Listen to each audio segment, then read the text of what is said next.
The views and opinions expressed on Live at the Barbershop are entirely those of the host, guest, and caller and do not reflect the opinions of Live at the Barbershop or its staff.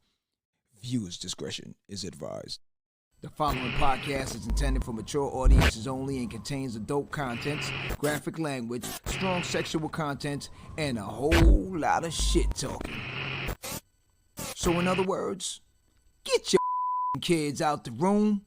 Live, here we go at the Barbershop with your hosts, Misha J, Aaliyah, Black Republican, and those two crazy Caribbean guys from the Q&N show, Norris and Q. And now, the man of the hour, Mr. HNIC, Mr. Sleep When You're Dead, Hustle Now, the magnificent. Yo, son. What's up with all that?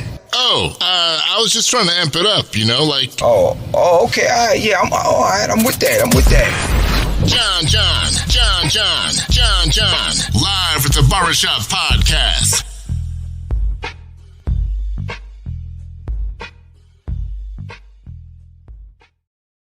Good night, y'all.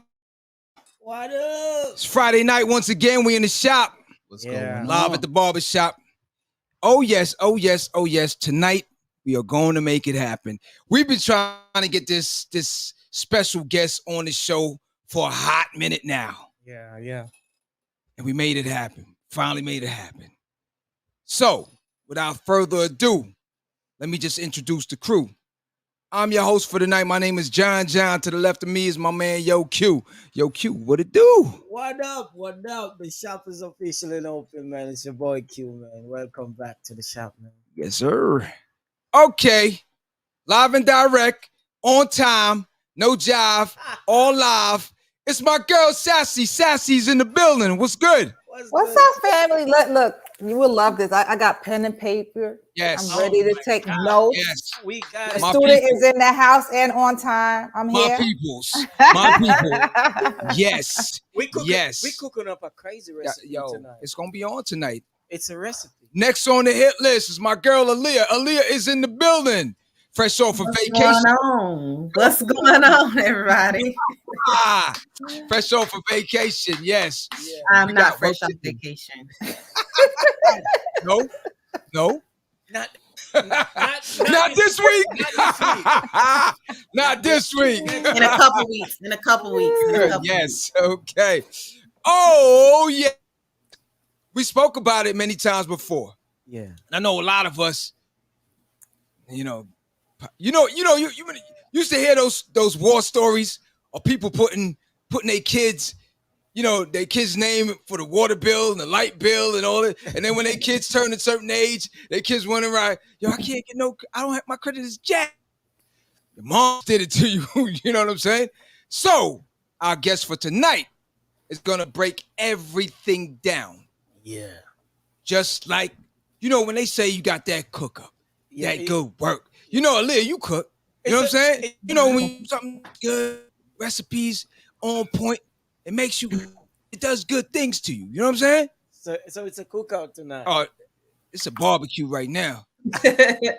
This is a recipe book right here. You know what I'm saying? This is the credit recipe. Yeah. You know what I'm saying? Yeah.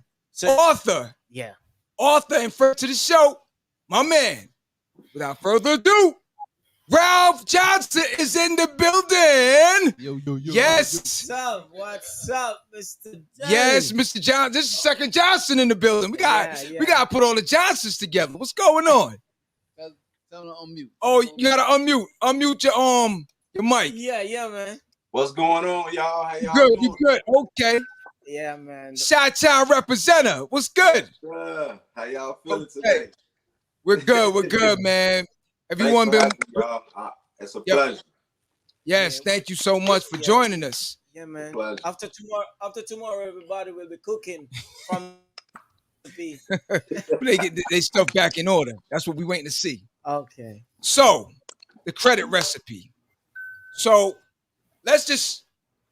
who is Ralph Johnson? Man, Break it down. A humble kid, hungry, you know what I'm saying? That became a man. I just had my 30th birthday, guys, last Thursday. Happy So birthday. That's Happy yeah, perfect. birthday. Thank you. so Yes, you know, very good. very ambitious. You know what I'm saying? Um, I'm all for family. You know, I'm just man. That's Ralph. A good heart, a big heart.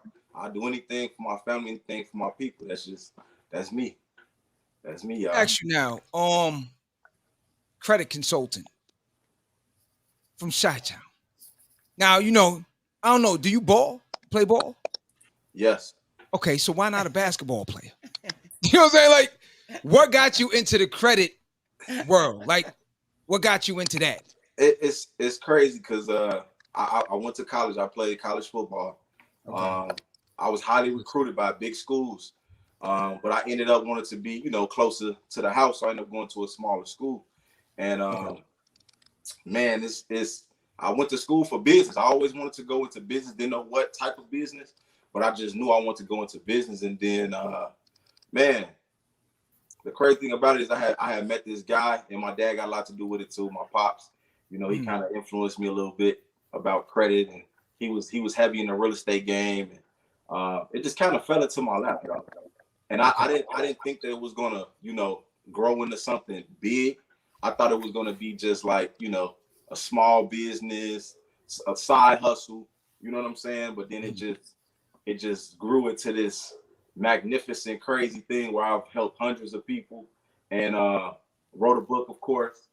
And I have a mentorship course now where I'm teaching people how to do credit, how to understand it, all of that good stuff. So It's good. Okay. So yeah. let me ask you now.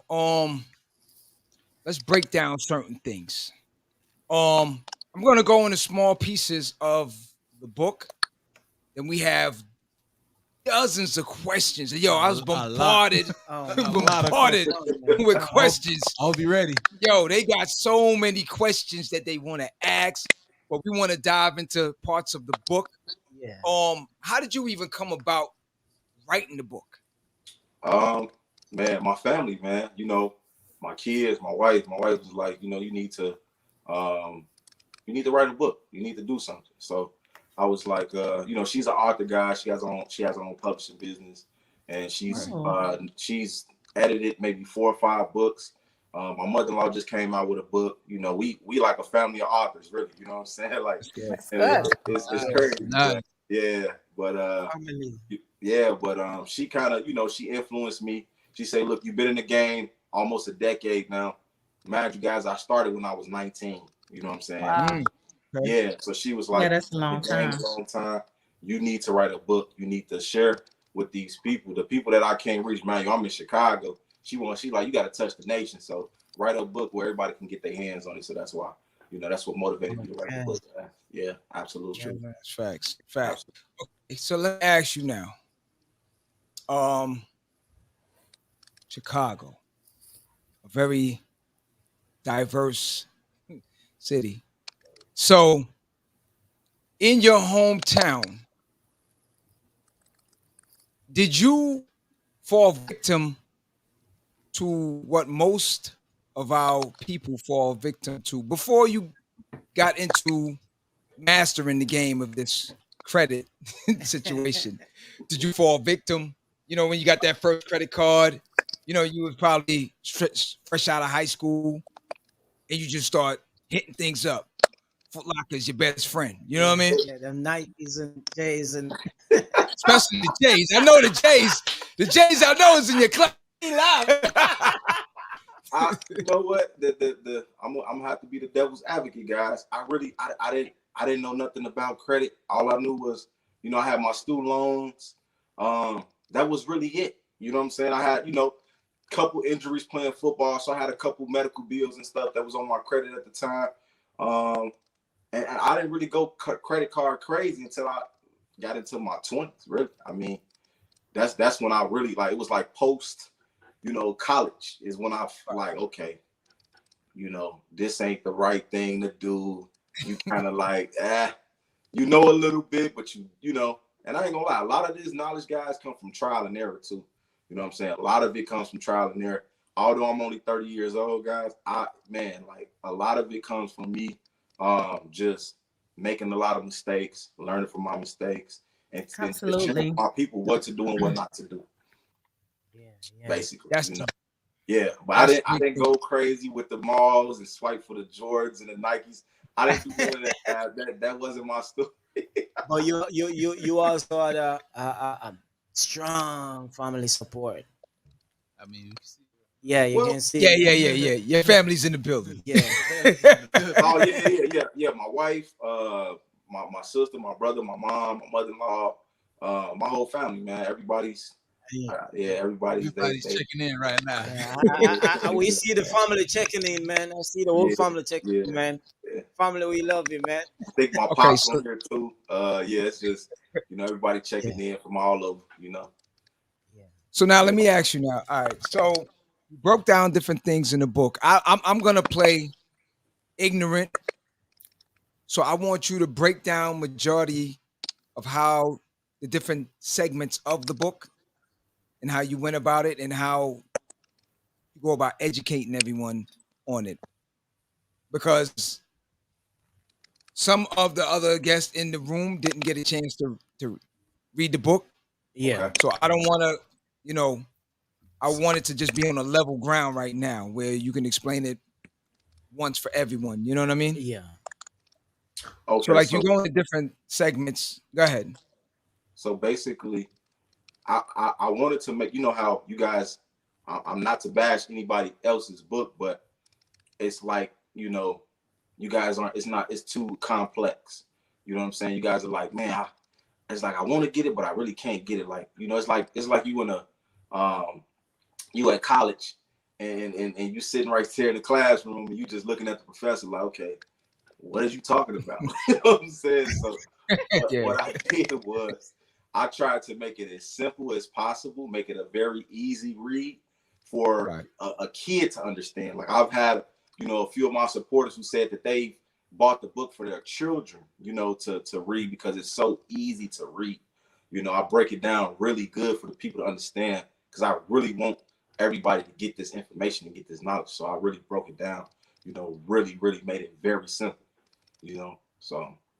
So there was a segment in the book that I was on a flight when I was reading the book, Mhm. and this particular segment in there where it broke down how to write into these different credit bureaus Mhm. to argue out the different credits and the disputes and different things like that. I found that very interesting because again, for myself, I didn't know some of this information. Like I didn't know you can dispute certain things, and Yeah. check on it and stuff like that. So that I found very interesting in the book. You know what I mean? And you went into great detail on in that section also. Yeah, it's so. Where you even gave example letters and stuff like that. Mhm. Mhm. Yeah. So a lot of those letters, guys, those are actual letters that I actually use for my Mhm. business or for myself, that I've had just over the years, and my Rolodex, and I was like, okay, it's one thing to tell the person what to do and how to do it, but it's another thing to give them something to feed off of. And so I knew that, our people needed something to feed off of, as far as like giving them a head start and giving them more of like a format Right. to get started. And so what I did was I'm like, you know what, I'm gonna put some, some formats and some templates in here to kind of get you, get everybody, give them that head start that they need, and that ammo that they need for these bureaus. And on my website, I got a DIY kit that I got as well with Okay. even more letters involved. You get what I'm saying? Right. So yeah, yeah. Mm-hmm. That's a good one. Anyone? All right. Now Yeah, take. so we should start off with what is credit and why is it important? Credit is life, y'all. Credit Yes. is life. And wow. it's very important because you know you need it for everything, and a lot of people don't even know that credit is spiritual too. You know what I'm saying? Mm. It's spiritual, guys. Um, when God gave you life, He gave you credit when He gave Mm. you life. So a lot of us don't quite get Okay. that, but yes, when Right. God gave you life, He gave you credit. And when you go to these like American Expresses, you go to Chase, Capital One, these big companies and these loans and stuff like that, you're giving them life. there's no business without you. Without you. That's true. Never Yep. You thought of giving it them, like that. you giving them life. Credit is life, guys, and we're walking credit, literally, walking, breathing credit. That's what you are. Yeah. That's a good look on it. That's a good look. That's a good spin. I never thought about it like that. Thought about it like that. Early in the green room, you and Q had a discussion. And I found that discussion very interesting. I'm gonna let you go and let the audience know what you were talking about. Yeah, what I was saying earlier to you in the green room is that a person back in the island, we in the island, it's not about credit. It's not all much about credit. Hold on. My bad. Yeah.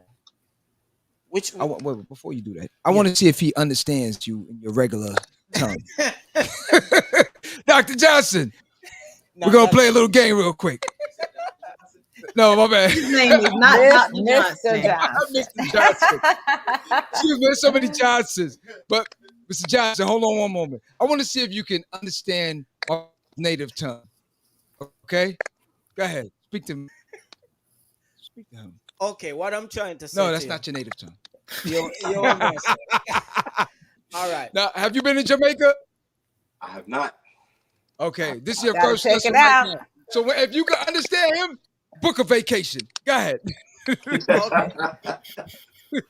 As a person or as a man from Jamaica, what I'm trying to say, you see, in Jamaica, earlier, now maybe things have changed. But Now he gonna put the accent on heavy. maybe I won't understand. Well, what I'm trying to say is that we don't grow up on a credit system. All those things, credit cards and stuff. If we get in a car, you're getting a house, whatever you're getting, you will rather save that money under your bed until you achieve that money to buy a car, to buy the house. You put it little by little. If you hear that house get robbed, you will believe so money was that house. Because we normally save that money, put it together, or let someone. But for a person like me now who comes to America, doesn't know about it, hear the critics saying a lot of things about the credit. Oh my God, credit will make you this and they will take this from you and it messed up your life. What is my first step in getting a credit card? The first move I should make if it's offered to me. So what I would do, if I was in that predicament, right? What I would do is I would go and ask my parents, right? I would say, some of our parents got good credit. A lot of us, our grandparents had good credit. Our mom and dad, they was like us. They run up the credit card. So what I would do is I would go to grandma and grandpa, or mom, if mom got good credit, and say, Mom, look, I'm trying to establish some credit. I don't want to start off with the little $200, $300 limits, right? Can you add me to your card as an authorized user, right? What that is you basically, you piggybacking off of your parents, your friend, whoever, card that you're on, right? And you're inheriting their credit history, right? So now you went from no credit to having some credit, right? Yeah. So now when you apply, it looks like you have credit now rather than, you fresh out the gate, no credit. They offer you a little Discover, give you $300 or something like that. Now you can get a bigger limit, and kind of work a little faster, work your way up a little faster that way. So that's how I would go about it. That's what I'm teaching my children, on how to build credit and what steps to take. That would be their first step, so they will get on my card or their mom's card, and we'll build their credit up. And then go ahead. So also a person like you is one of my first step, consultant. Should you talk to a consultant? Yeah, talk to somebody you. I'm pro consultant. Like, just like we go to an attorney if we get in trouble, we go to the doctor if we get sick. I will go to an experienced, credible, that's vouchable, got receipts. You know what I'm saying? Yeah. That to go to and get some advice as far as or some mentorship type of thing to learn credit. That's what I would do, because guess what's going to happen? That money that you paying for the mentorship will be the money that you will be wasting off the mistakes that you will make by not knowing. You get what I'm saying? So you will save a lot of money by having a mentor. So I highly suggest that you guys, get mentors. And we got a lot of credit mentors out here. You got him filing it. You got myself. It's a lot of people out here that, have mentorships that are very, reliable. You get a lot of value out of it, and it's a great investment. It's a great investment. Yeah. We're gonna piggyback off that answer right there, because we have two of our regular people that check into the show. Big Sugar out in Georgia, he was asking, should you put your kids, should you get them a credit card or put them on some at an early age? And if so, what age should you try and get them credit? Okay, so it's different for each company. For example, Discover allows you to put your child on the card at the age of 14 or 15, right? Capital One doesn't have any age restrictions, so it just depends on what company that you're dealing with, or what company you got the credit card with. And all you have to do, if you really want the information, just call your credit card company up and say, hey, I want to add my daughter or my son, to the card. What is the minimum age restriction to be added to the card? And I know some don't have age restriction. Some is 15, some is 16. So you just got to get that information from your credit card company and see. Okay. But I would start building this as early as possible. Mm-hmm. Some people also advise adding them as like you said, the authorized user, but not actually giving them the card. Correct. Okay. I'm not gonna give my son. My son is great when it comes. He's only he's 8 years old. He's great when it comes to budgeting, saving his money, right? But I'm not gonna give him that freedom to go and swipe crazy with my card, because he like the PlayStations, the Roblox, and he like all that stuff. And I know he'll run go crazy. So I do not recommend you giving access giving your children access to the credit cards at all. Until they, you don't want Amazon calling you saying somebody put an order in like that kid did with his mother's credit card. You got a PlayStation 5 coming to your door. You like, where it come from? You know what I'm saying? Yeah. So and then another thing too, guys, with for example, when they get in high school, right? So 15 to 18, right? What you can do is you can add them to the card and give them their own restrictive limit. So say for instance, if your card is $5,000, right? But you only want your daughter to have access to $500 of the $5,000. You put a restriction on their card, and what happens is she can't go over $500. Yeah, so you can do that too. I didn't know that was possible. That's good to know. Thank you. It's a good one. All right, I got Mark from out of BK, and he was asking the same question that you gave Q just now, as far as being a secondary on the card. But what he was asking is a little bit different. What he's saying is, if he's a secondary on the card, should he wait until he builds back up his score before he branches off and get his own card? Or it really doesn't matter at this point? Just go ahead and do it, because they're going to check it and your score is going to shift again anyway. Well, that all depends on, and I always tell everybody this, it all depends on how your file is set up. So, for example, if he started from zero, from scratch, right, and he gets added to two of his family members' credit cards, then he can start building credit almost immediately as soon as those lines pop up on his credit file. But, for example, if he got a couple medical bills, for example, lingering on the file, after being added, he want to take care of those medical bills first before building, because he could possibly get denied, for having those collections on his credit, after being added. So it just depends on how your credit file is set up. That's a good one. You eat that one on the spot. The medical bills. Here's the thing. You hear people say all the time, don't pay medical bills. I ain't got to pay no medical bills. He ain't troubling my credit. It's not showing up. It's not coming. What? Yeah. I'm gonna give y'all something real good tonight for the people who viewing, and we appreciate you guys appreciate all you guys for viewing, my family and everything. I'm gonna give y'all a treat. So back in 1933, the United States went bankrupt, right? Mm. So our system just basically plummeted, right? And so what the United States had to do was they had to create a new system for us to keep going. You get what I'm saying? And so what happened was that's when the credit system came into place, right? So our the United States, we're backed by the faith, the full faith and credit of the United States, right? So anything that we get on credit, it's technically paid for already, pretty much. So with the medical bills, right? I don't know if you guys ever seen your bill, but your bill don't come into a negative. It don't come in a negative balance. Come in a positive balance, right? Mm-hmm. That's credit. That's credit. That statement. That's credit. So, I hear this a lot with people who got medical bills, right? Yeah. So, we are living, breathing people, and we have a lot of power in what we think, right? And so, there's something that's called cease and desist, right? A cease and desist letter. Hey. So if you look up 15 U.S. Code 1692 C as in cat, it talk about that's the Fair Debt Collection Practices Act, right?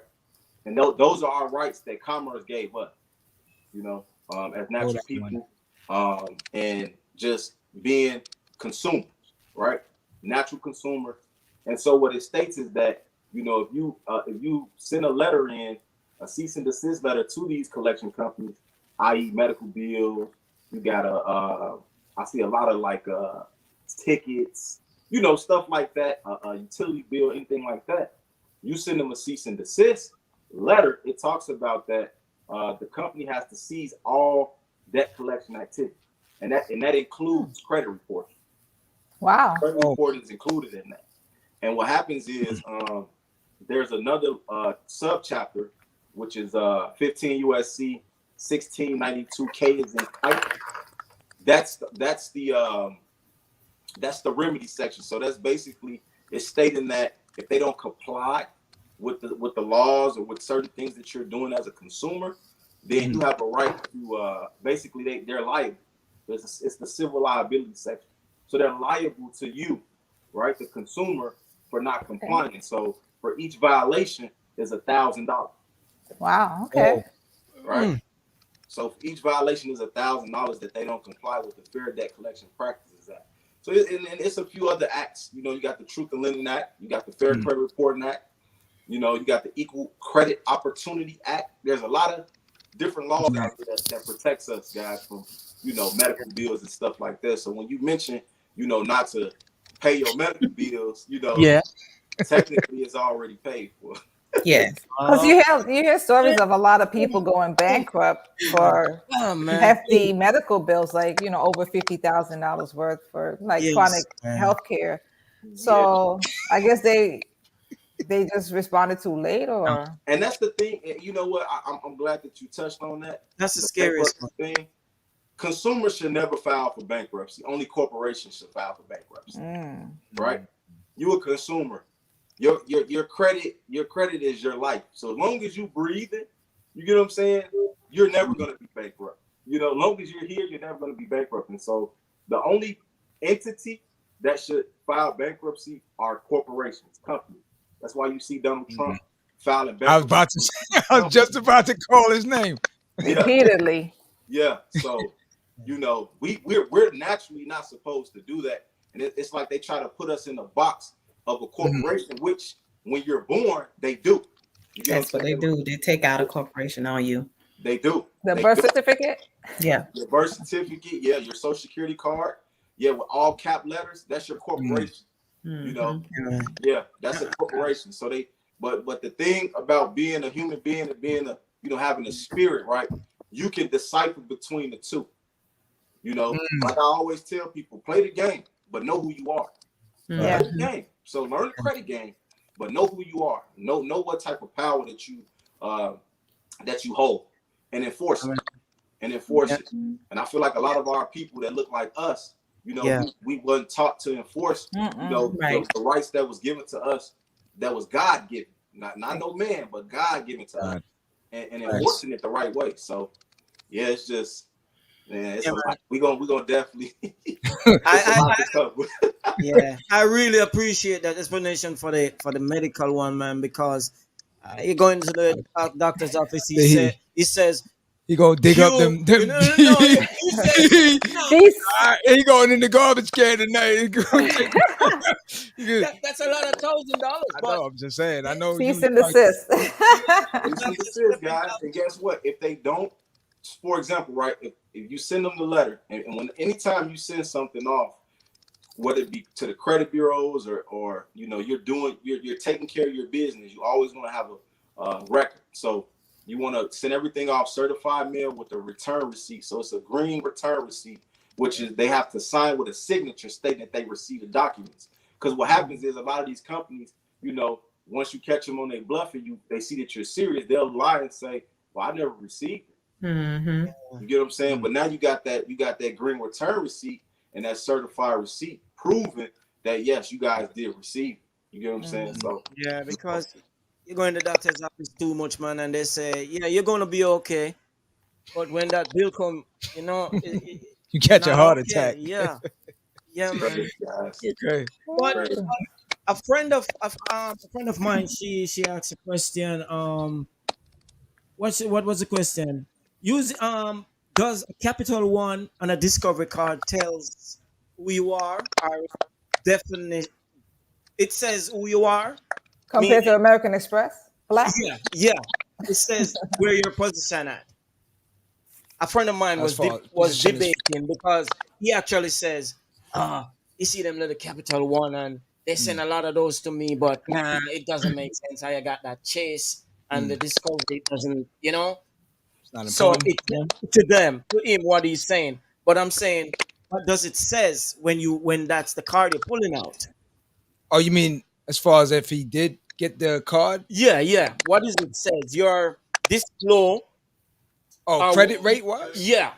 Meaning the card. I'm trying to No. Like what? Comparing it to like the American Express charge card. Because like charge cards are different from credit cards. Okay. Please explain to the viewers about the difference between like charge cards and credit cards too. Okay, so with credit cards, guys, you can carry a balance. I recommend you not to carry a high balance, to basically, maximize the points, your FICO score. That's really the only score that the banks go off of. When you look on Credit Karma and you like, my credit score say 750 on Credit Karma. Then you apply for something, they send you a letter, it said 600. That's because it's a Vantage score. The Vantage score is just for advertisements. Banks don't use Vantage scores. They only use it to basically advertise and stuff like that. They go off the FICO score. So you want to use the FICO. You want to go off your FICO, and you want to use a reputable site like Experian.com, MyFICO, Identity IQ to give you your actual credit scores, right? Okay. And so to stay on point, she mentioned what's the difference between a credit card and a charge card. The credit card, you can keep a balance on. I suggest you keep it between 1% and 10%. The old way was 30%, but you're leaving points on the board if you had 30%. So, for example, if your score is at like a 650 and all your cards is at 30%, you're leaving a lot of points on the board if you paid it down to 1%, between 1% and 10%. So the closest to 1% that you get, the more you've maxed out on your points. You've maximized your points for your credit score. And with the charge card, whatever you spend during that billing cycle, you have to pay back before the closing date. Mm-hmm. So, for example, if your closing date is on the 15th of every month, on the 16th, you can go spend $5,000, $10,000, right?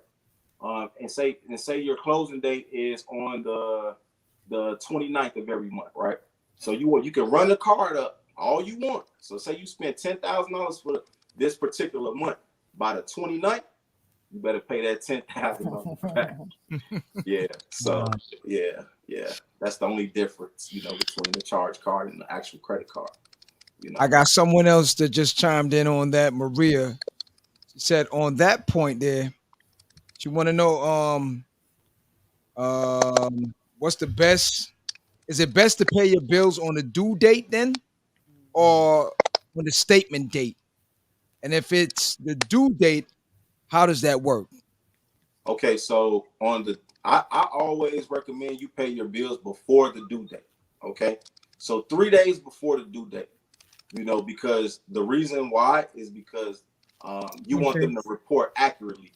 So, for example, if you pay your bill on the due date, right, and you paid your card down to 10%, right, but your balance, you spent a lot that month, there may be a chance that the company don't update in time because you paid actually on the due date, and so now your credit report is going to reflect that amount that you actually used, even though you paid it off. So now your scores are going to be a lot lower than what they should be, even though you paid it off. You know, and I think I got one of my guys on here who called me this morning about something similar to what we discussed. Yeah. So pay before due dates. 3 days. You want to pay 3 days, 3 to 4 days before you do that. Yes. So that the information can update correctly to the Can reflect. Cause you know, type love to wait today. I am paying. They hate to pay that money out. That's what it is. We gotta be right here. They paid at 4:59 p.m. on the due date. Aaliyah, go ahead. So okay, the same thing applies to like home loans, correct? Correct. As far as credit. So my question is probably going to be a little complicated. So when I got my house, I'm trying to take this from out of a personal type of view, but let me just ask this way. Are you able to buy a home and not have to pay for it? You really want to go down that rabbit hole? Yeah. She told us it was gonna be complicated. You really want to go down that rabbit hole? I didn't want to really get into I'm gonna say my this. situation, but I'm gonna say this. You know, I'm not. You know, I know. You know, it's a public platform, so I'm not gonna say don't pay your house, right? Pay the bills, but there are ways that are out here if you enforce it correctly to where you won't have to pay for your home. Your home is already paid for. Exactly. Yeah. So when you answer my question. So my next question is this. In doing so, in the process of doing that, say if your loan, instead of going to like a company like what is it, Penny Mac, or is it Penny Mac? Freddie Mac. Freddie Mac. Freddie Mac, but it's another one called Penny something. Fannie Mac. Is that what it is? Fannie Mac. Fannie Mae. Okay, so FHA, right? Yeah, so they have a lot of those. They finance a lot of homes. So the thing is with my house right now, my loan is with a collection agency and not in like a FHA or anything. So a collection agency has my loan, and my home does not show up on my credit, period. They don't report, and they don't report if I don't pay. Well, I'm gonna say this: you in one of those special situations where your home loan doesn't report. And I'm gonna be honest with you. You know, I don't mind because I can go get another house if I want to. Nah. I'm gonna say this: you're in a good situation because your credit file is not carrying the debt, so your DTI looks very low when it's not. That's why I said. So your DTI looks very low. So the probability of you going to get other loans are high because your file is not reflecting high debt to income. You know what I'm saying? And most of us, our homes are our most valuable or most expensive credit on our credit file, right? Unless you got a Rolls Royce or something like that, that's $300K. But you know, for the majority of the people, our homes are our most expensive purchase, Right. And that's the debt that we carry, right? And so depending on what type of loan you have, if you got a FHA, for example, right, you can get a conventional loan. It's more money down, so you can get multiple mortgages. I'm not gonna say you can't. You can buy another home, but you can't get the same type of loan. So if you already have an FHA, you can't get a second FHA. How are they gonna know that if they don't see it? Well, they have systems, right?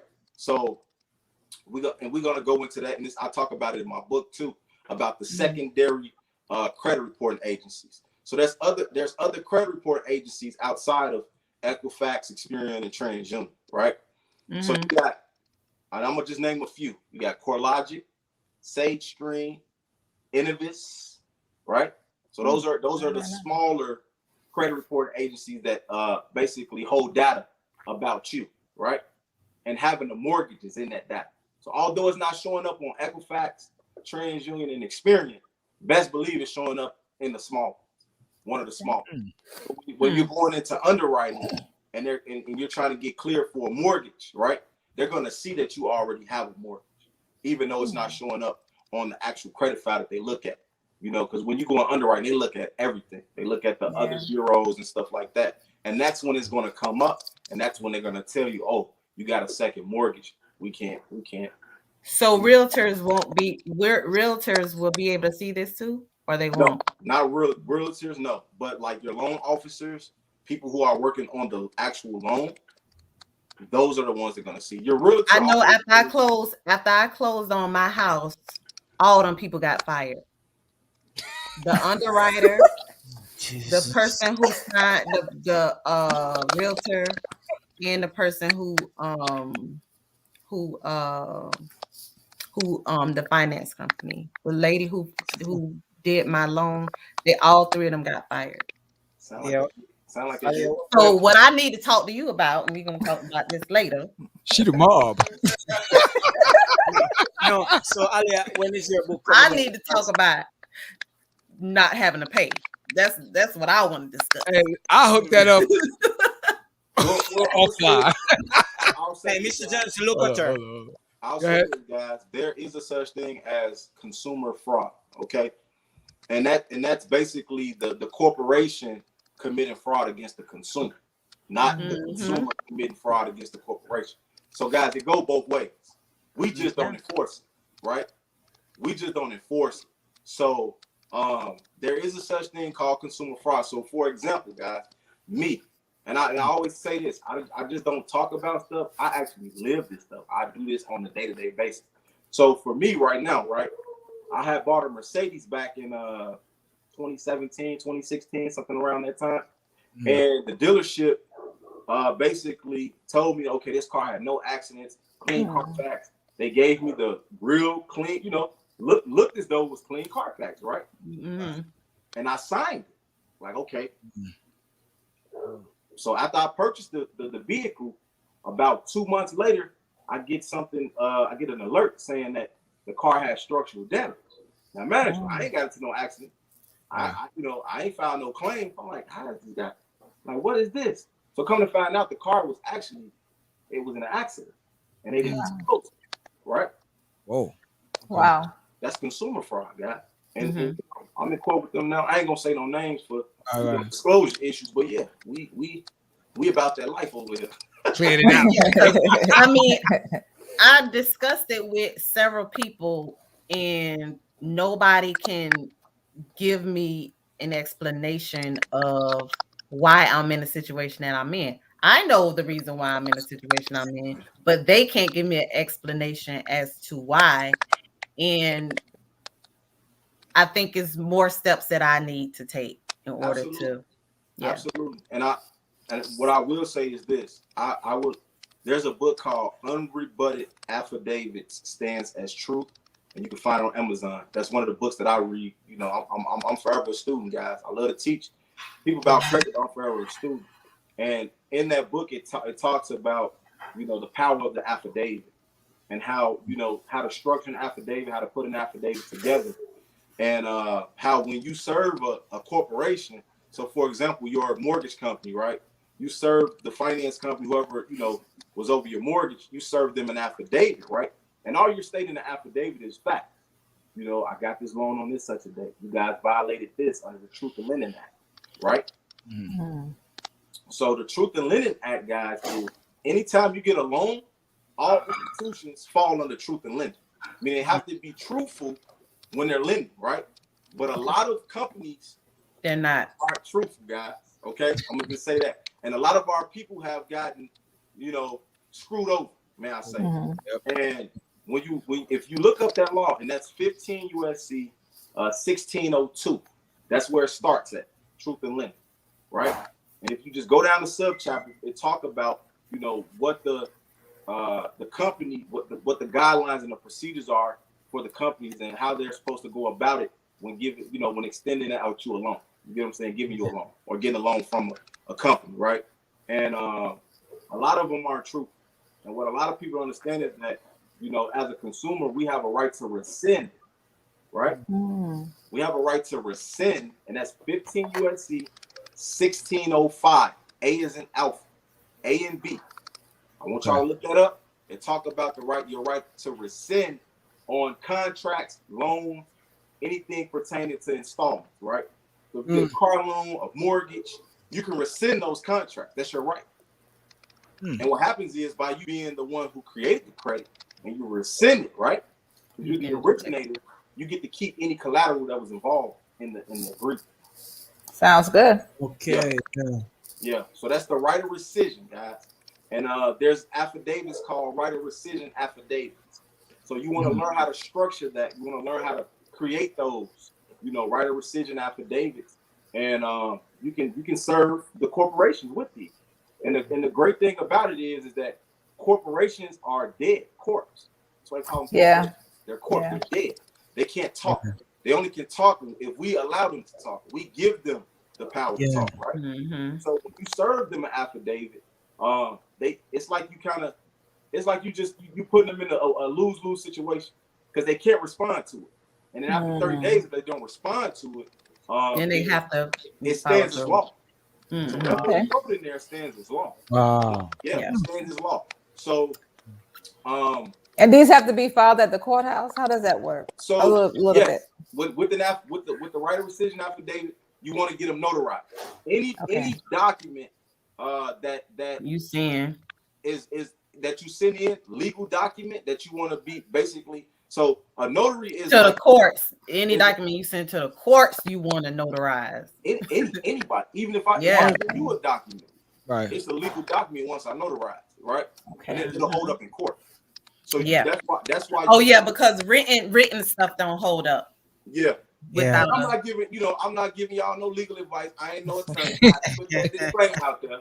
But these are just things that I highly suggest you guys look into, do your research on, and just learn your rights as a consumer, right?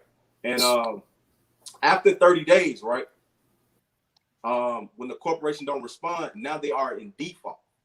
Okay.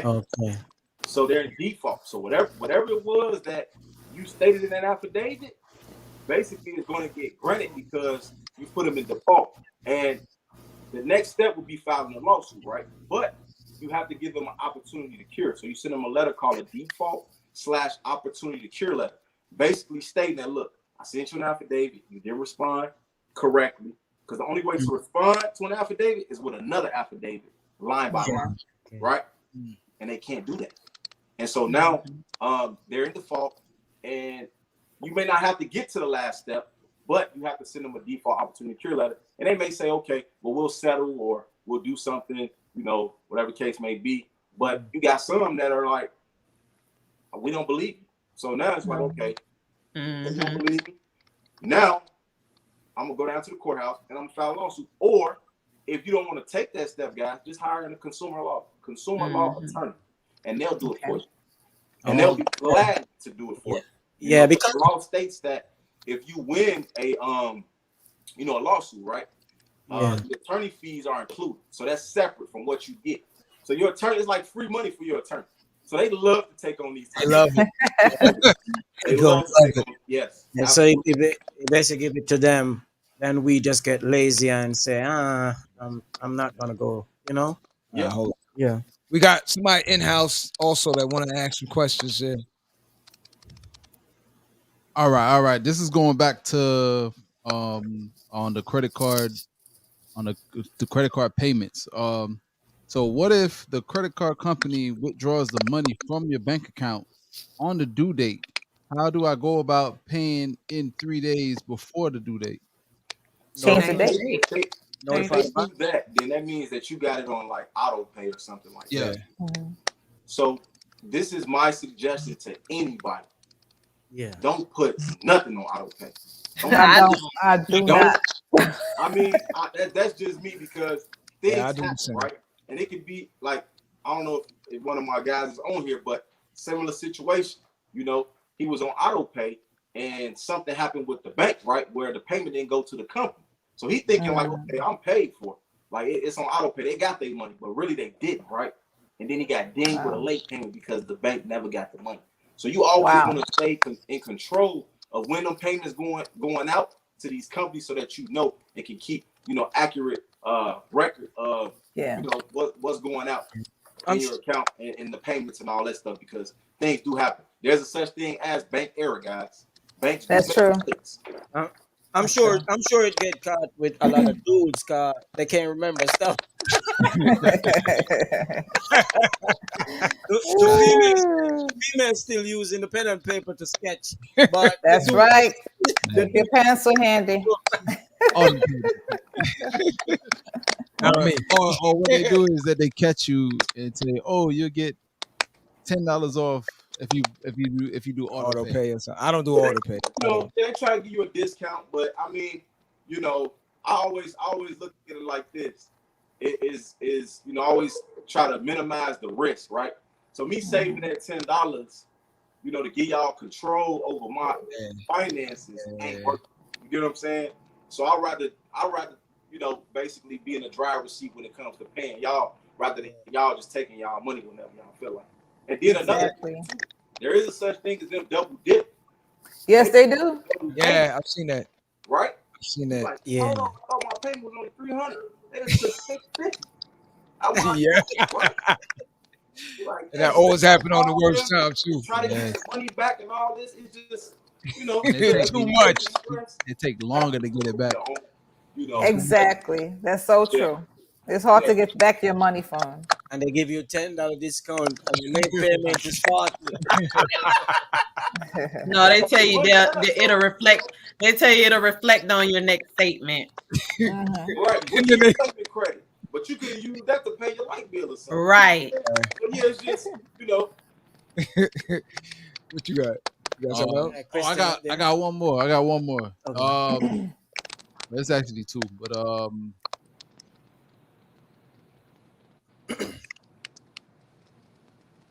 how much does student loans impact your credit score? Student loan? Yeah. Well, the laws are changing, guys. They're not making as much impact as they used to back in the day. Because you know we got these new policies and these new laws in place where they're not factoring in the student loan debt as much, because it was a point in time where, you know, if you had $60,000 in student loan debt, you really couldn't buy a home, right? Because it was affecting your DTI, right? So if I'm making $70,000 a year and I got $60,000 I'm carrying on my credit report in debt, right? It don't look good to the lenders. So then they'll tell me, well, no, you can't get approved, or they'll give me a lesser amount than what I need. So for example, if I go in wanting $300,000 for a home, they only approve me for $100,000 because I got $60,000 I'm carrying on my credit report. So yeah. Well, I'm glad the rules are changing a little bit. I thought they was forgiving. I thought they was forgiving student loans anyway. That's what the you know, that's what Smokey Joe keeps saying. They're gonna forgive them, but we'll see. You know, it's a big money maker. They're not gonna forgive that. He's like this. But they're supposed to forgive it anyway. Never. I got one last. I got one last one. When refinancing on a home, what should be a minimum credit score? When When refinance or refinance, Refinancing on a refinancing, home. right? Yeah, refinancing. Well, I'm gonna say this: you can refinance your house with a minimum score of 580, right? So you got some lenders that'll refinance your home with a minimum score of 580, but that's not the smartest thing to do, and I'm gonna tell you why. Because the interest rate may be higher than if you had like a 640, which is like an entry level credit score when you want to buy a home or refinance a home, right? So you want to.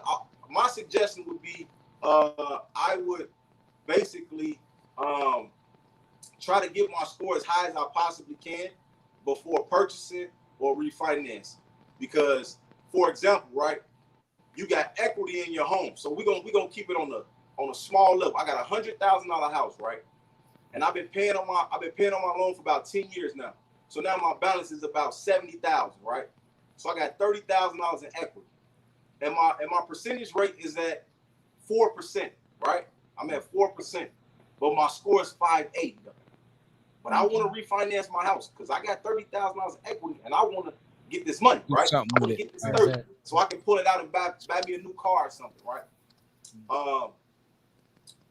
The thing of it is that you're going to trade in that 4% interest rate with a higher interest rate for that money because you had a 5.8, right? Yeah. So you're going to go from a 4% to like a 5.5 or 6.5% for the 30 G's, and then it don't even be worth it, right? Because now you went from you paying $1,000 a month, right? Now it went from $1,000 to $1,500. You get what I'm saying? And your interest rate is high. So now it would have took you. It would have been $180 to pay your house off. Now it's gonna be $300,000 to pay your house off. You know what I'm saying? Your house was worth $100K. Now you paying $300,000. You know, because you wanted to take that little money. And when I tell you, aren't interest rates low right now though? They when your credit bad, they still high. Yo, that's facts. When your credit bad, they still high. Because I got a friend of mine at the bank. He said, "Yo, them rates is for the bank. That ain't for y'all." Straight up. Said, because I was like, "Yo, the rates dropped, didn't it?" The other, he's like, "Yeah, they said they like one." Yeah, but I thought it was like one something. Said them rates is for the bank. That's for people with good credit, though. Don't think you're gonna go in there with a. That's what I'm saying. That's 800 credit score. Hey, because I was considering. I thought she was going to say something else because I was like, I'm considering trying to get some money out of this little thing going on now. Just work on that file because how much that money gonna cost you? You know what I'm saying? How much is that money gonna cost you? The long term, right? Good, right now we can flip flop it, right? So you at a 4%. You trying to get 30 G's out your house, out the equity, right? But your credit score is 750, right? Yep. Now you can get the 30 G's and you'll go from a 4% to a 1%, right? That's what I want to do. So that's what I want to do. That's what I'm trying to do right now. $700 a month. Exactly. You know what I'm saying? So that's why it's best to just have a better score when it comes to, playing with these banks, man, and refinancing and getting these loans. Because best believe they in it to make money. They in it to make money, and they love to see you walk through the door with a 5.8. Yeah, Aaliyah, I don't think they're gonna do it for you though. Everybody heard you. Everybody you come through getting fired out here. They're like, oh no, here she comes. You're like hot potatoes. They're like, Mr. Johnson, what kind of things impact your credit score? Like, make it better. Well, let's focus on. What damages it? What factors can lower your credit score? Collection accounts, late payments, high utilization, right? And it's crazy. Another thing that can affect your score is not having enough credit. That can affect your score. Your credit mix ain't complete. You get what I'm saying? That's another. It don't seem as though that it's bad, but it is bad. So you want to have a great credit mix, meaning you want to have enough installment accounts on your file. You want to have a good mix of revolving accounts, right? Revolving is credit cards, right? Okay. Installment is like personal loans, auto loans, mortgage loans. Okay. Right? Okay. Right? So you want to have that on your file. You want to have charge accounts on there, right? You want to have a great credit mix. So for example, right, if I got 12 credit cards on my file, but I don't have any loans, right? So I don't have a student loan. I don't have a mortgage or auto loan, right?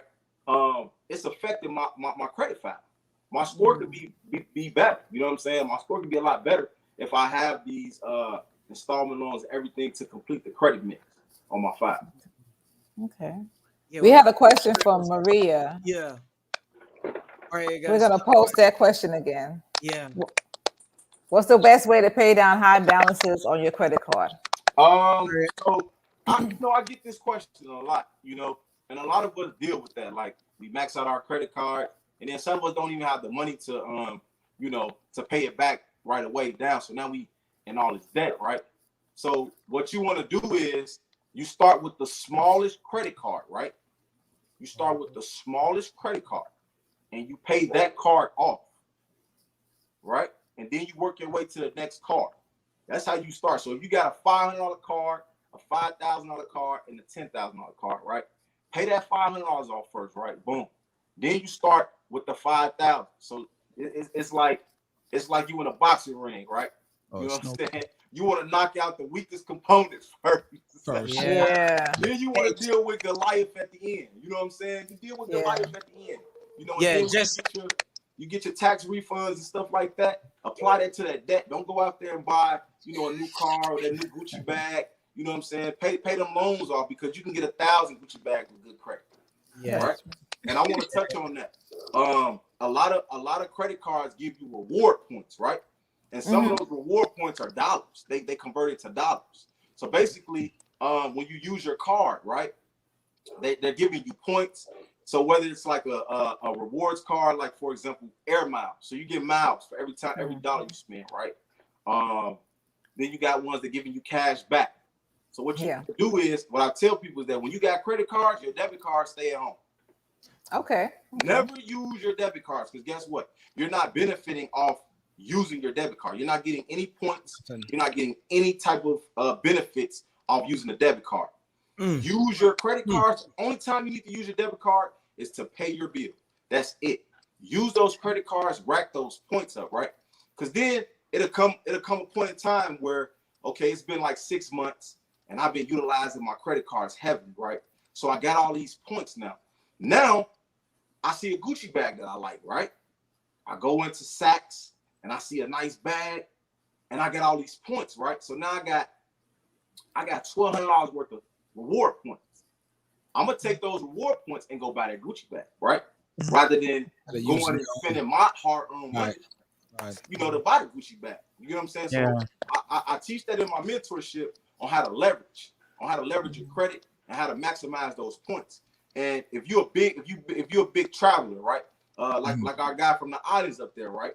You want to get you a travel card where you can go to Jamaica anytime you get ready for the free, right? Wow. For the free, off your reward points. And then what's so sweet, right, is that a lot of them are affiliated with these 5-star hotels and stuff like that. So you can get free nights to the room by being a certain affiliate with a certain credit card.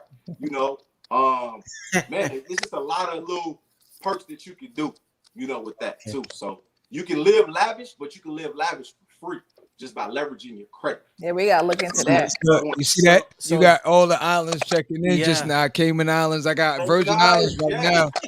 Virgin Islands is hitting me up right now, because in the Virgin Islands, because they saying right now, since they connected, they asking. I got Shelly out in the Virgin Island, and she's asking. She want to know how she can increase her score without paying her bills, because she hate paying her bills.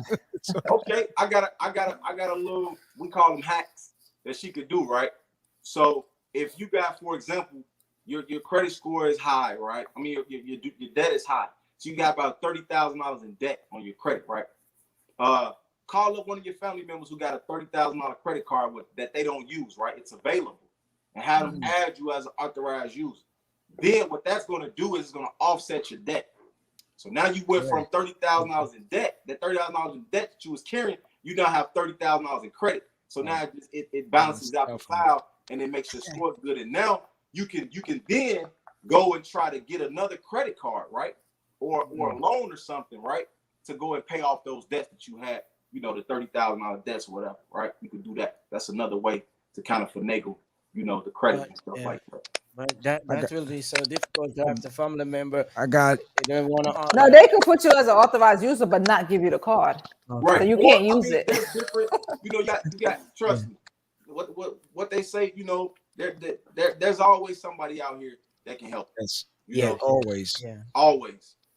I got California checking in now. California saying, so Cali's asking, how can I get my apartment payments on my credit score? Oh, it's called Rent Reporter. Oh, okay. Never heard about that.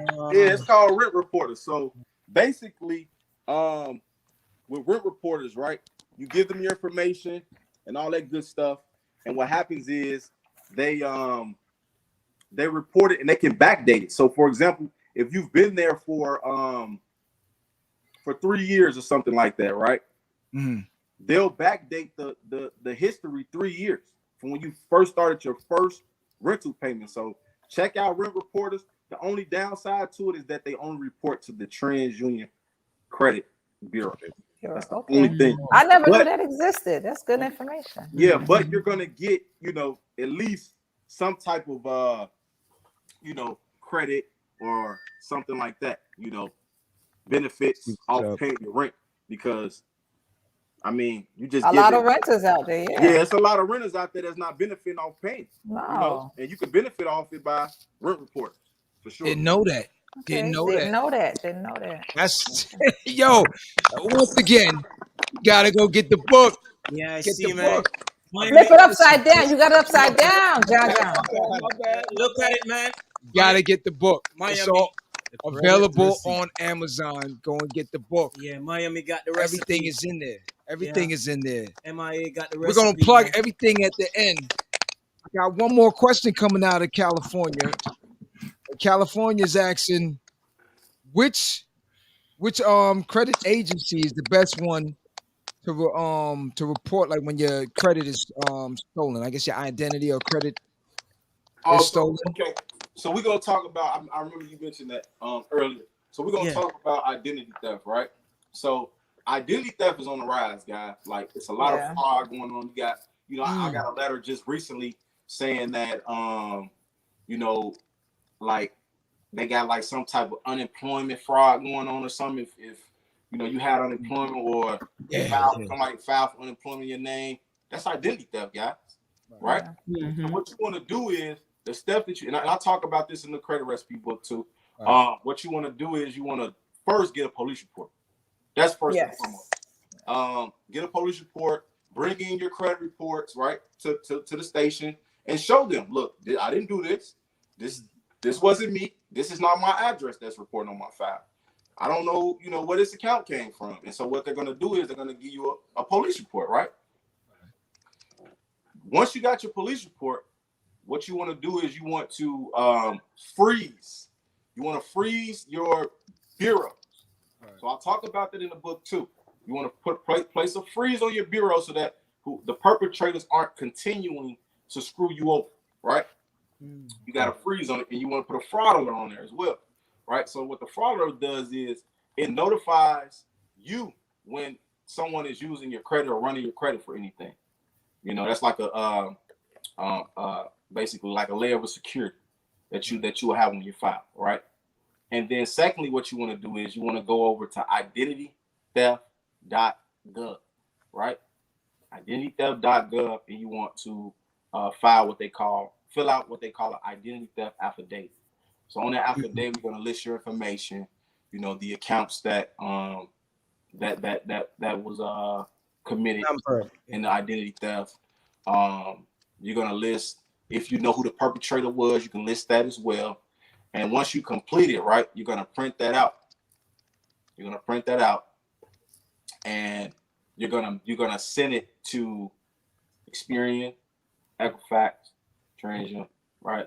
You're gonna send them the identity theft affidavit along with your police report and your supporting documents. So, like, to verify your identity. So, for example, a copy of your driver's license, passport, social security card, you know, stuff like that. And you're gonna mail it in certified mail, and it'll take about 3 to 7 days for the bureaus to get it. Once they get it, So that's why I say you send it off certified, because you can track it on when they got it. Once they got it, wait another 3 days and call and say, look, did you guys receive my identity theft packet affidavit? And they're gonna tell you, yes, we received it. And there's a possibility that they can start removing things right then and there. All the correct documents in place. Okay. So, yeah. Credit freeze. Can you? So you put it on for identity theft purposes. Does it last like a certain time, or can you just remove it when you want to? You can remove it whenever you want. It's not set in stone, because sometimes, what I tell people is you do have a life after identity theft, right? You have a life after identity theft, so you're gonna want to apply for stuff. Life goes on. You're gonna want to apply for things. You're gonna want to still live. You're gonna need your credit for that. So a lot of companies, they're not gonna be able to have access to your file if it's still frozen. So you're gonna have to unfreeze, certain things depending on what you're doing or whatever it is that you're trying to acquire.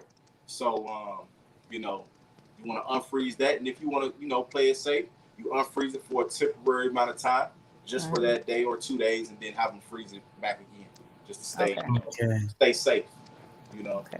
So all them. I got someone from Cali just hit me back. They blasting off on me like I missed one question. My bad. So there you go. It says, I guess Cali, they got a lot of things going on over there. All right. It said they want to have some tips on how to build a FICO score and how to remove incorrect information from their credit report. You said they wanted, I didn't hear that part. Tips on how to build the FICO score and how to remove incorrect information from their credit report. Okay. I'm gonna start with the first one. The tips on how to build, right? So what you want to do is, the best way to build is you start with like what we talked about. You have a family member, you piggyback off of their credit file, right? That's the quickest way to start building. And once the longer the history and the higher the limit, the better for you. Okay. So for example, if you got your granddad got a card that's 20 years old and the limit like $40,000 and $50,000, right? That looks good. That looks good on your credit file, and it makes it a lot easier for you to start building. And where you want to start it is, Capital One is like an entry level company that'll extend you out, credit to start building and stuff like that. Discover is another good company as well. So what you want to do is you want to once granddad adds you to his card, you go ahead and apply, and they may give you a limit of $5,000, something like that, right? You use that card. This is I'm gonna give y'all some game today. So after every 3 billing statements, you ask for an increase, or you apply for another card, right? So for example, that $5,000 card that you got, you want to max that card out, $5,000, pay it back before the reporting date, right? So pay it back down to between 1% and 10%, so between $5 and $50, right? You want to do that for 3 months straight, and then you want to ask for increase. So what happens is the bank's going to say, well, it's going to look like they haven't given you enough credit because you steady maxing your card, right? So to them, it looks like they haven't given you enough. So now, after the 3rd month, so after that 3rd billing statement, you ask for the increase, it go from $5,000 to $20,000. You know what I'm saying? So that's how you able to get increases and continue to like build your file out. And you do that with all of your credit cards. You do that with all, Okay.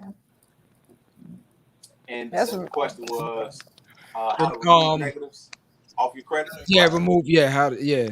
Okay, so with that, the book, I got the templates in the book. It talk about how to dispute things, but there's also the consumer law side of it too.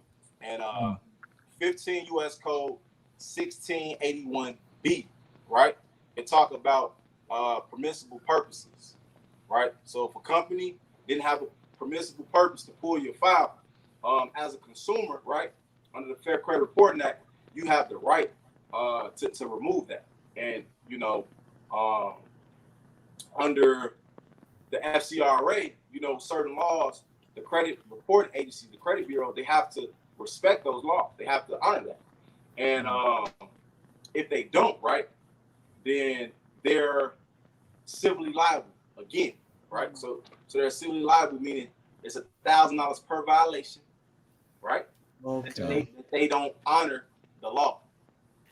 And I go into detail about that in a mentorship, because that's another process in itself with the pre-litigation and showing you how to go about going with that. But the FCRA, Congress is your friend. Congress is your best friend. And the law also states that a lot of people don't know this, but you have the control of what's being reported about you. Yeah. Okay. Under the Fair Credit Reporting Act. So basically, the Equifax, TransUnion, Experian has to have your written permission to furnish information about you. Mm-hmm. Wow. Okay. So Katie out in Oakland, California, there's your answer. Okay. Yeah. I'm gonna give you Do another you have answer. a Can I fee? Do you have Go ahead, do you Aaliyah. have a fee, a price on what you charge for credit repair and what you charge for business credit? Do you have different fees, or do you do that? Do you do that or no? Yes, I help my clients and my mentees build business credit. My pricing is on my website, and that's that's ls-financialservices.net. So that's my website, and you can find my mentorship. You can actually find the book on the site too. I know it's on Amazon, but it's also on my website as well. If you want it faster, I'm gonna be honest, go on Amazon to get it, because can't nobody be Amazon, right? So we're gonna put the link up also. So anyone that's looking for all your information, we're gonna post it also. So we're gonna do all that. So can I piggyback onto the deleting items off of your credit report? Mm-hmm. Have you ever had the experience of items that were deleted coming back on to the credit report? Okay, so that's the term for that is reinsertion, right? Okay. That they actually supposed to give you by law. If an account is deleted off the file, right? And they try to reinsert it back on your credit, they supposed to send you a 15-day notice first before they reinsert anything on your credit. And 90% of the time they don't do that. And so you can hit them with that, like, look, this account was recently deleted and has been reinserted. I was not notified, or I didn't get a 15-day notice. By law, I was supposed to get a notice, and I didn't receive that. And basically, you basically tell them they got to show you proof of claim, right? So you got to give me proof that you sent me a notification that this was going to be reinserted, right?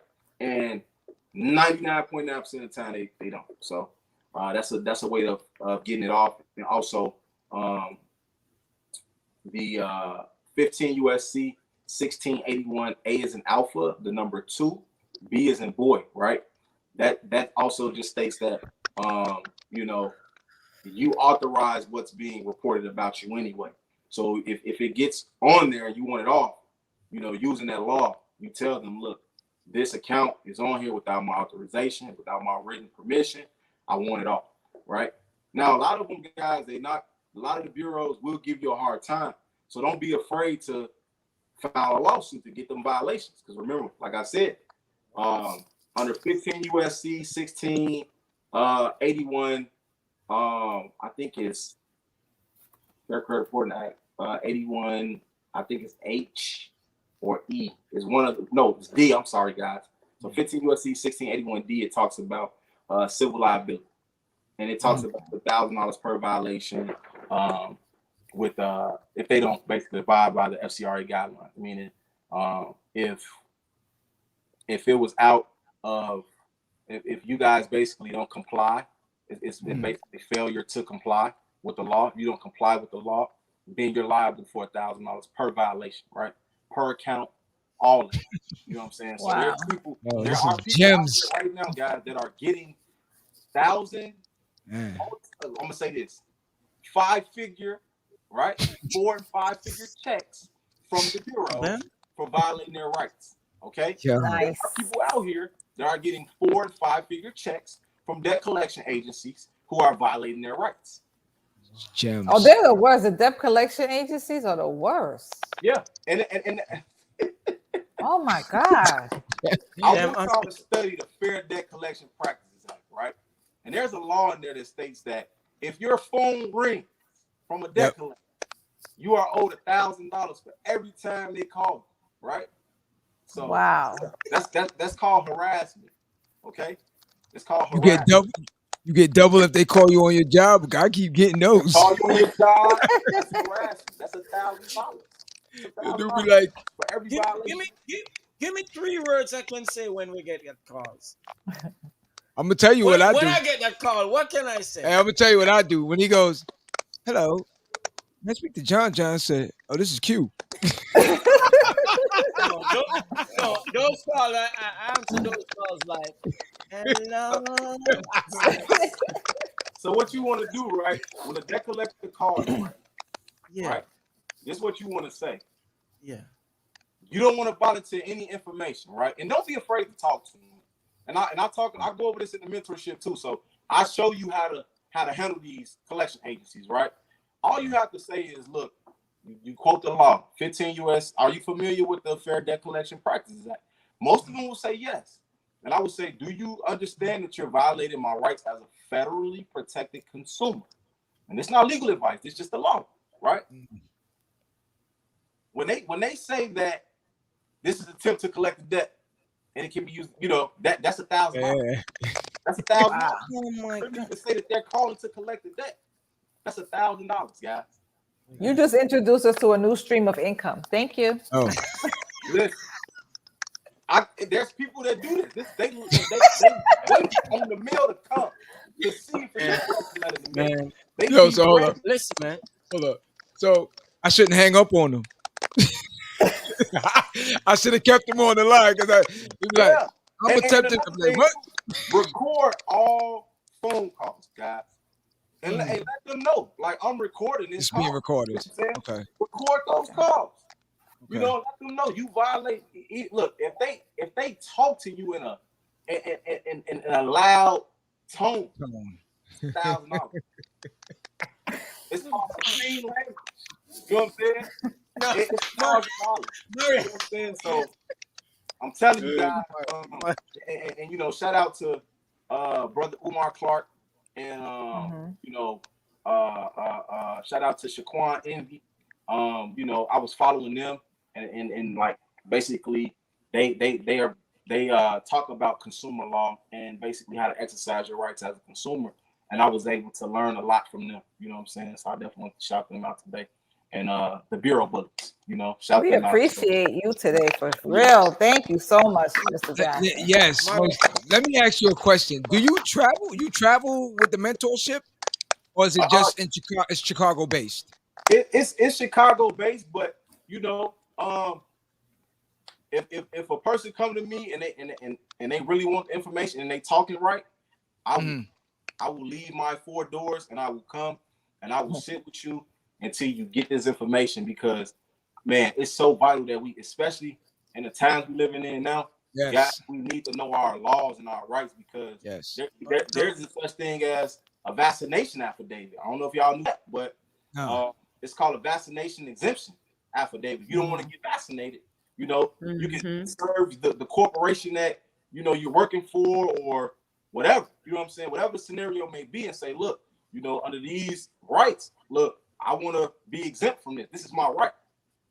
So, man. Hey, brother. I'm gonna talk. They had it from us in the books. Yeah. Read. There's videos out here. Man, like this is a very important time that we really get to know who we are, guys. It's a very important time, because they really they just trying to take our rights right up on our feet, guys. And it's up to us to know who we are and enforce it. You and I, we're gonna talk like how we normally talk. You know what I'm saying? Off camera. But me and I'm gonna sit down, I'm gonna try to make something happen and see if we can connect and get you out here. Yeah. Out here, and possibly I'm gonna see what's up with some other states, man, because that just the little gems that you drop is mind blowing right now. And I think in our neighborhoods, we really need to spread that. You need to spread that. You need. Can I ask one more question? Oh, go ahead. You wanted to say? One more thing with y'all. So it's gonna be the gym drop of the century. Okay, over the past few years, employers. So you're going out for employment, and they are checking your credit. Tell us a little bit about that. Can we sign a waiver for it? What can we do? So once again, guys, you know, you have the right of who's looking at your file. You have the right to control who's looking at your file. You have the right to authorize those things. So if you don't want to, for example, have an employer look at your file, right, and they deny you, right, because they couldn't look at your credit, right? Now you got a discrimination case, right? Now you got a discrimination case, and we can, you know, that's another topic for another day. Yeah. But thank you though. You tapping on the discrimination thing, and that if even, for example, you know, I want y'all to look up the Equal Credit Opportunity Act, right? Okay. I want y'all to look that up, and it talks about that. You're not even supposed to be denied for a loan, credit, or anything, right? You ain't supposed to get denied, you know, because that's discrimination. It's in the law. So wow. For example, if I go to Discover, right, and they deny me, and my credit could be jacked up, right? It's my right. You can't deny me. You deny me, that's discrimination. And I've seen, you know, people who have had jacked up credit get credit cards from these companies utilizing the law. So that's what it's all about. The law wasn't designed for us. But it was designed against us. Yeah, it's true. It's true. It's a lot, guys. Like, you know, because we weren't supposed to read. Remember? Right. I think people forget. I think people forget that we weren't supposed to be reading. Yeah. I want to touch on the people that's watching who are probably getting court documents or getting served to go to court, getting sued by debt collectors, right? The law states that, and that's the Fair Debt Collection Practices Act, right? It states that that a debt collector cannot be an attorney, and an attorney cannot be a debt collector. Okay. So when they send you a letter stating they're gonna take you to court, go. The law also states that a judge can't force you to pay a debt, because the definition of debt, y'all, is it's an obligation or an alleged obligation, right? And so what that means is that a debt is only a debt if you want it to be a debt, or whatever you identify it as. You get what I'm saying? And so just to drop a gem on you guys, 15 USC 1692 G, as in George, validation of debt, right? You wanna if they send you to a court document and you got to go to court because they suing you over a debt, right? Go to court and give them what we discussed earlier, cease and desist / validation of debt letter, right? You want to get that, and I have those templates on my website. You want to get that, you want to fill it out properly, and I'll show you how to fill those out properly, and you take those to court. And guys, 99.9% of people who have went through me that's been sued from a credit card company, right? They can. Go to court and they throw it out. The judge say case dismissed. I see a lot of those. I don't know. I like looking at court records, and I have seen a good amount of those. One of my clients said he went to the courtroom with a jar full of pennies. And say he went in there because it's something. He said it was something in the clause that said something about if you can't pay with it don't tell you what to pay with. Yeah. Because money is not considered something you can use whatever you want to use to pay. Yeah, and I think it's U.S. currency, so you pay anything. Yeah, it don't tell you in the court documents. They don't tell you how to pay. It just says you need to pay, but they don't tell people that. When people see pay, they just think money, but it's several things that you can pay with besides money. I know people who pay with their link card. With a what? With their link card, the EBT card. I know that's right. No, I'm so serious. Like, I believe you. But there's people out here that are so stern with this law. They know this law like this. Oh yeah, I believe you. They go to the courthouse and pay with their EBT card. Nope, not interesting. Not kidding. I done heard some stories. This recipe tonight was organic, man. Man, thank you, Mr. Johnson. We're gonna have to. We're gonna put a part 2 together because let me tell you something. I just had to pause for a minute because they flooding it right now with questions. I got one young lady and I'm gonna do this for her because I guess she trying. What's she trying to buy? Somebody in here saying she's trying to buy a new car or something. I guess. Okay, so the young lady wants to know what's the typical credit score, I guess, to buy or lease a car. What's the typical credit score to buy a car? Yeah, what's a good score, I guess, to lease? I'm gonna say this. Oh yeah, and we gotta go back to the violation. So look, I'm gonna say this: if you, I wouldn't buy a vehicle unless I'm at a 650 or better. That's just me. Meaning your credit is average. That's considered average. So you want to have average credit to get a good rate, right? But what I highly recommend, this is a recommendation, guys, is that don't go into a dealership having them run your credit 1,000 times to get an approval. Go to your local credit union, and your local credit union will approve you at a much lower rate. They won't run your credit 1,000 times, right? And you take that check, right, to the dealership. Right to the dealership. We call it self finance. So you come in with your own finance. So that check from your credit union, you take that to the dealership, and you take that check, and then you go purchase the car with that check.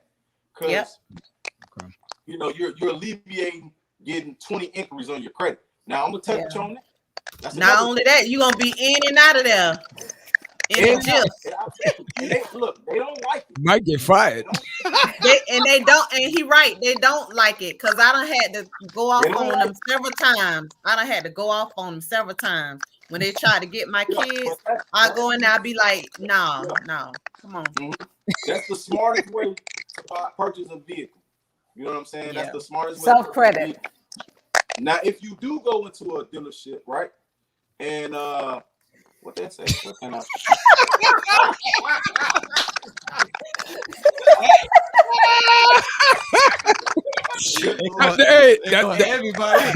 That depends on your score. Only Maria.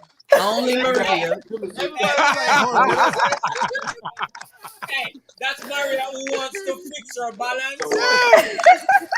She gotta get off that red bottom. Actually, we got her in debt. Oh man! Wow. You were saying, Mr. Johnson, about self-credit. Yo, I want to thank you very, Wait. He got to finish up. You were continuing about self-credit. Okay. So basically, if the dealership run your credit, say they ran it 20 times, right? Yeah. You can send a FCRA violation letter to the company. It's $1,000 per inquiry that you did authorize because you went into the dealership. So, for example, you went to ABC dealership. Yeah. You told ABC dealership to run your credit, not Santander, not Wells Fargo, not Chase Auto Finance, ABC dealership. Okay. Right? Okay. So if you got 20 inquiries on your file and you didn't authorize that, you're looking at about $20,000. That's $1,000 per inquiry that you didn't authorize. Okay? Nice. That's to put that out there for the people. And the last thing I want to share was that 15 U.S. Code 16 81 A is in alpha, the number 4. It talks about your right to privacy. Okay? It says that the Consumer Reporting Agency has to respect the consumer's right to privacy, meaning your address, employers, phone numbers, all of that information on the consumer report, you can get that removed. Okay. Off of that law right there, because you have a right to privacy. They don't state what privacy is. It can be an account, right? They have to respect your right to privacy. So, for example, you got some stalker dude that's looking, you know, that want to know where you live, right? You can remove those addresses off your file. You get what I'm saying? To protect your right to privacy, because it becomes a liability issue, right? So if they refuse to do it and something happens to you, and you got it on call that look, you guys have violated my right to privacy, something happened to me, that's a big liability. And these attorneys would love to take on that case. Sure. So, man, yeah. The Jews. I mean, and listen. That's another way to remove bankruptcies off your credit, right to privacy. Courts don't work with the credit reporting agencies because they know it's against the law. Mm-hmm. So what they do is they go to these smaller bureaus, and it's called Pacer, right? They create an account on Pacer to see if you've been in any type of legal trouble, right? But you didn't give authorization to go look you up, right? That's against the law. But they report your bankruptcy on your credit. So I just gave y'all some game right there. You know what I'm saying? You have a right to privacy. They reported your bankruptcy, which was a violation of your privacy, right? Yeah. 15 U.S. Code 1681A4, right? You can sue them for that and get that bankruptcy removed off your credit report. Nice. Man, that's why I was asking. That's why I asked you the question about the credit reporting, the credit, not credit bureau, but the collection agency that has my loan.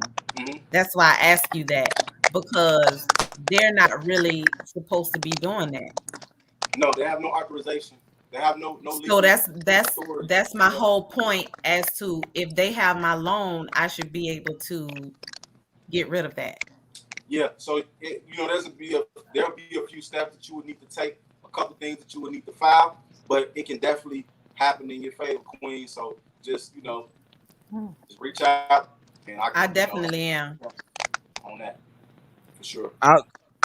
I'll exchange that, Aaliyah, if you need. Okay. Contact, no problem.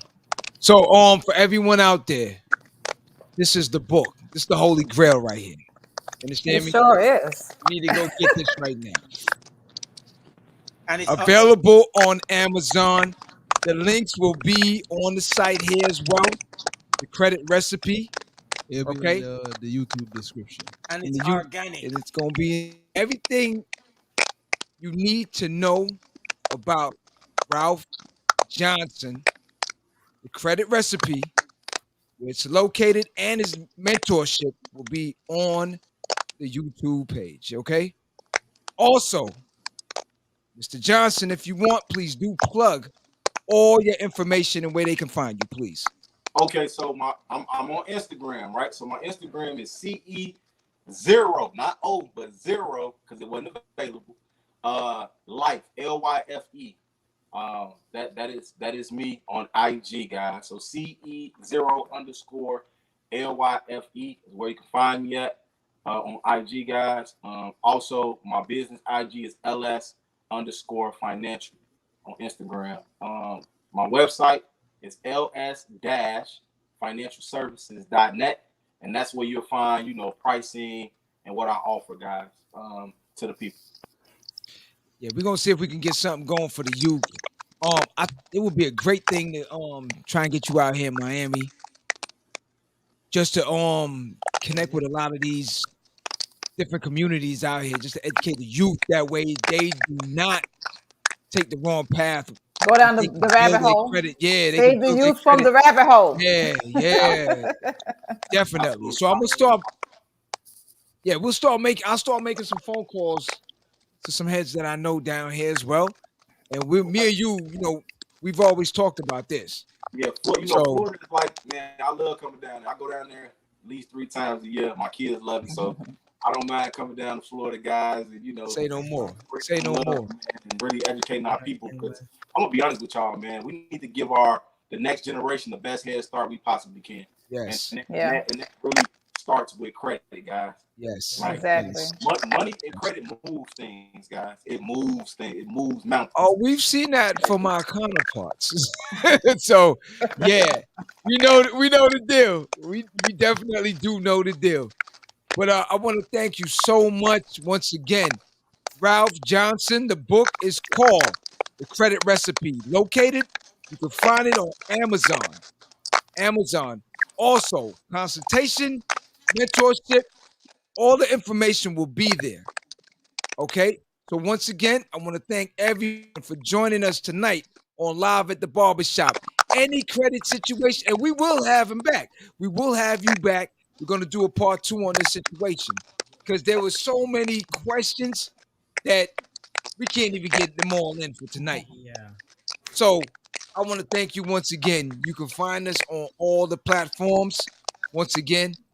So you can find us on YouTube, Facebook, Anchor, Amazon, where you can find the book. Okay. Audible, Podcaster, Pocket Cast, Radio Public, Spotify, iTunes, Google Podcasts, and of course, iHeartRadio. Once again, Ralph Johnson, The Credit Recipe. Go get it. You learned so much tonight.